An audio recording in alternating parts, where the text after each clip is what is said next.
সদৌ গৰিয়ামৰীয়া ডিচি জাতীয় পৰিষদৰ এইবাৰ 19তম প্ৰতিষ্ঠা দিৱস আৰু এই 19তম প্ৰতিষ্ঠা দিৱস আমি এইবাৰ পবিত্ৰ সত্ৰনগৰী বৰপেটা ভেল্লাত আমি এইবাৰ পাতিবলৈ মনস্থ কৰিছোঁ আৰু ইতিমধ্যে আমাৰ 4 ফেব্ৰুৱাৰীত পতাকা উত্তোলন আৰু অন্যান্য খেল ধেমালি বৃক্ষৰোপণ অনুষ্ঠান ভালদৰে সমাপন্ন হয়।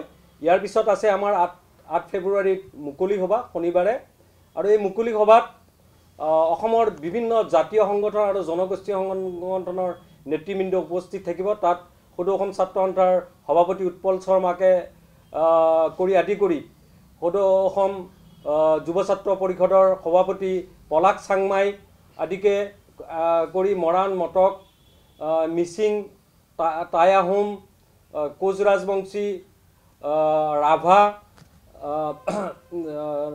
আদিকে কৰি বিভিন্ন জাতীয় জনগোষ্ঠীয় আৰু জনজাতীয় সংগঠনৰ নেতৃবৃন্দ উপস্থিত থাকিব। লগতে নিউজ চেনেলৰ কেইবাজনো এডিটৰ আমাৰ এই পবিত্ৰ মঞ্চত উপস্থিত থাকিব। বিভিন্ন ৰাজনৈতিক দলৰ নেতৃবৃন্দ থাকিব। বিভিন্ন ধৰণৰ বিভিন্ন সন্মানীয় শিক্ষাবিদ উপস্থিত থাকিব। আমাৰ সত্ৰনগৰী বৰপেটাৰ বুঢ়া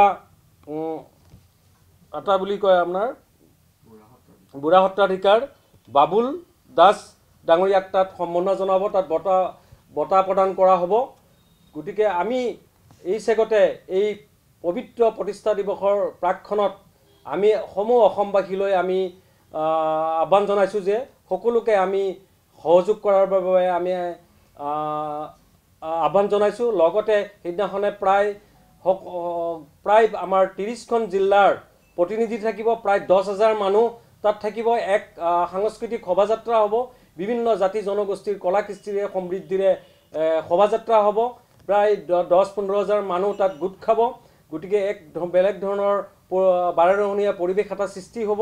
গতিকে সকলো ৰাইজৰ আমি অসমবাসী ৰাইজৰ সহযোগিতা বিচাৰিছোঁ। লগতে সকলো জাতীয় সংগঠন জনগোষ্ঠীয় সংগঠন সকলো ৰাজনৈতিক দলৰ আমি সহযোগিতা বিচাৰিছোঁ।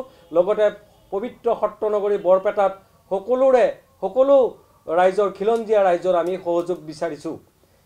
আৰু সকলোতকৈ ডাঙৰ কথা হ'ল এইবেলি আমি আমাৰ এই মঞ্চত আমি বিভিন্ন জাতীয় জনগোষ্ঠীয় কথাবিলাক আমি আলোকপাত কৰিম তাত আৰু গৰিয়ামৰীয়া ডিচিসকলৰ যিবিলাক সমস্যা এই সমস্যাৰ ক্ষেত্ৰতো আলোকপাত কৰা হ'ব। আমি দীৰ্ঘদিনীয়া যিবিলাক দাবী আমাৰ ডিচি উন্নয়ন পৰিষদৰ দাবী, আমাৰ বিটিআৰত গৰিয়ামৰীয়া ডিচিসকলৰ সুৰক্ষাৰ দাবী, আমাৰ কমাতাপুৰত গৰিয়ামৰীয়া ডিচিসকলৰ সুৰক্ষাৰ দাবী, লগতে গৰিয়ামৰীয়া ডিচিসকলৰ সুকীয়া জৰীপ, গৰিয়ামৰীয়া ডিচিসকলৰ মৰিয়া নিচিনা ডিচি আৰু গৰিয়াসকলক অবিচি ষ্টেটাছৰ দাবী, গৰিয়ামৰীয়া ডিচিসকলৰ স্বায়ত্তশাসনৰ দাবী, এই গোটেই কথাবিলাক বিশ্লেষণ কৰা হ'ব।